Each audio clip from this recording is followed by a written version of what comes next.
Doglan gününün bilen umayım.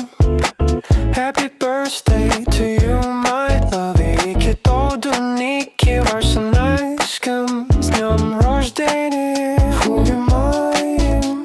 Bugün senin doglan günün.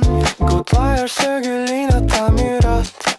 Güler yüzün hiç solmasın. Bak şatlık bilen dolsun ömrün. Doglan günün bilen söyleyeyim. Ben hemşe seni yanımda. Bu aydym yürüde sen ya. Kalbimden çıkan sokak.